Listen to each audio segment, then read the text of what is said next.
ಗಣೇಶನ ಗಲಾಟೆ ಜಾಸ್ತಿ ಆಗ್ತಾ ಇದೆ. ದಾವಣಗೆರೆಯಲ್ಲೂ ಸಹ ಕಲ್ಲು ತೂರಾಟ ಮಾಡುವಂತ ಕೆಲಸ ಜಾಸ್ತಿ ಅಂದ್ರೆ ಕಲ್ಲು ದಿನ ಎಷ್ಟು ಗಣೇಶಗಳಿದ್ದು ಗೊತ್ತಾ?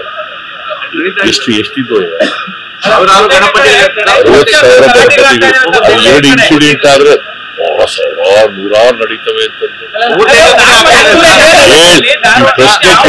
ಪ್ರಶ್ನೆ ಕೇಳಬೇಕು. 2 ಕಡೆ ಆಗಿದಾವೆ. ನಾಗಮಂಗಲದಲ್ಲಿ ಒಂದಾಗಿದೆ, ದಾವಣಗೆರೆಯಲ್ಲಿ ಒಂದಾಗಿದೆ ಅಲ್ವಾ? ಗಣೇಶನ ಗಲಾಟೆ ಜಾಸ್ತಿ ಆಗ್ತಾ ಇದೆ. ದಾವಣಗೆರೆಯಲ್ಲೂ ಸಹ ಕಲ್ಲು ತೂರಾಟ ಮಾಡುವಂತ ಕೆಲಸ ಜಾಸ್ತಿ ಅಂದ್ರೆ ಕಲ್ಲು ದಿನ ಎಷ್ಟು ಗಣೇಶಗಳಿದ್ದು ಗೊತ್ತಾ? ಎಷ್ಟಿದ್ದು ಗಣಪತಿ 60,000 ಇನ್ಸಿಡೆಂಟ್ ಆದ್ರೆ ನೂರಾರು ನಡೀತವೆ ಅಂತಂದು ಪ್ರಶ್ನೆ ಕೇಳಬೇಕು. 2 ಕಡೆ ಆಗಿದಾವೆ. ನಾಗಮಂಗಲದಲ್ಲಿ ಒಂದಾಗಿದೆ, ದಾವಣಗೆರೆಯಲ್ಲಿ ಒಂದಾಗಿದೆ ಅಲ್ವಾ? ಮೊದಲನೇದಾಗಿ ಫಿಲಿಂ ಸಿಟಿನ ಅಪ್ರೂವ್ ಮಾಡಿದ್ದಕ್ಕೆ ನಮ್ಮ ಕಡೆಯಿಂದ ಧನ್ಯವಾದಗಳು. ಯಾಕಂದ್ರೆ ಮೈಸೂರಿಗೆ ಒಂದು ದೊಡ್ಡ ಪ್ರಾಜೆಕ್ಟ್ ಆಮೇಲೆ ಎರಡನೇದಾಗಿ ದಸರಾ ಉದ್ಘಾಟನೆಗೆ ಯಾರನ್ನ ಕರೀತಾ ಇದೀರಿ? ಸರ್ಕಾರ ಏನ್ ತೀರ್ಮಾನ ಮಾಡ್ತು ಅಂತ? ಒಬ್ಬ ಹೆಸರಾಂತ ಸಾಹಿತಿ ಹಂಪ ನಾಗರಾಜಯ್ಯನವರನ್ನ ದಸರಾ ಉದ್ಘಾಟನೆಗೆ ಈ ಸಾರಿ ಕರೀತಾ ಇದ್ದೇವೆ.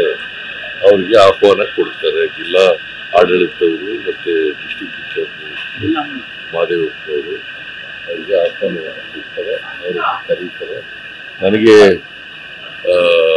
ವಹಿಸಿದ್ರು ಯಾರನ್ನು ಮಾಡಬೇಕು ಅಂತ. ಹಂಪ ನಾಗರಾಜಯ್ಯನವರನ್ನು ನಾನು ತೀರ್ಮಾನ ಮಾಡಿದ್ದೆ. KPSC ಎಕ್ಸಾಮ್ ನ ಎಕ್ಸಾಮ್ ಮಾಡ್ತೀನಿ ಅಂತ ಹೇಳಿ KPSC ಎಕ್ಸಾಮ್ ಆಯ್ತು, ಗೊಂದಲಗಳಾಯ್ತು, ತಪ್ಪೋಯ್ತು. ವಿತಿನ್ 2 months ಅದನ್ನ ಎಕ್ಸಾಮ್ ಮಾಡ್ತೀನಿ ಅಂತ ಹೇಳಿದ್ರು. ಆದ್ರೆ KPSC ಅವರು ಸುಮ್ಮನೆ ಮಾಡಕ್ಕಾಗಲ್ಲ ಅಂತ ಹೇಳ್ತಿಲ್ಲ. ಅದೊಂದು. ಆಮೇಲೆ ಕಾನ್ಸ್ಟೇಬಲ್ದು ವಯೋಮಿತಿ ಹೆಚ್ಚಳ ಮಾಡ್ಬೇಕಂತ ಬೇಡಿಕೆ ಇಟ್ಟಿದ್ದಾರೆ. 27 ವರ್ಷ ಏನಿದೆ ಅದನ್ನ 33 ವರ್ಷಕ್ಕೆ ಮಾಡ್ಬೇಕು. ಬೇರೆ ರಾಜ್ಯದಲ್ಲಿ 33 ವರ್ಷ. ಅದೇ ಒಂದು ಸಾರಿ 1 ಟರ್ಮ್ ಡಿಸಿಷನ್ ಮಾಡಿ ಅಂತ ಹೇಳಿದ್ದೀನಿ. ನಾನು ಪರಮೇಶ್ವರ್ ಅವ್ರ ಜೊತೆ ಮಾತಾಡಿ, ಆಮೇಲೆ ಇವ್ರಿಗೆ ಪಬ್ಲಿಕ್ ಸರ್ವಿಸ್ ಕಮಿಷನ್ ಅವ್ರ ಜೊತೆ ಕೂಡ ಮಾತಾಡಿದ್ದೀನಿ. ಅದು ಪರೀಕ್ಷೆ ತಹಸೀಲ್ದಾರ್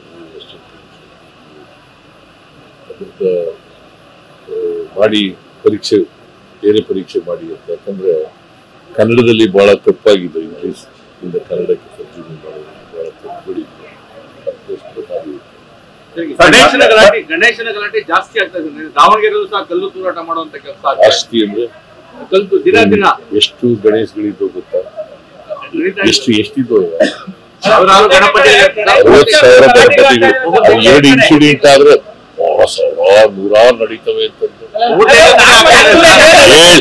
ಪ್ರಶ್ನೆ ಕೇಳಬೇಕು. 2 ಕಡೆ ಆಗಿದಾವೆ. ನಾಗಮಂಗಲದಲ್ಲಿ ಒಂದಾಗಿದೆ, ದಾವಣಗೆರೆಯಲ್ಲಿ ಒಂದಾಗಿದೆ ಅಲ್ವಾ? ದಾವಣಗೆರೆಯಲ್ಲಿ ಬರೀ ಕಲ್ಲು ತೂರಾಟ ಆಗಿದೆ.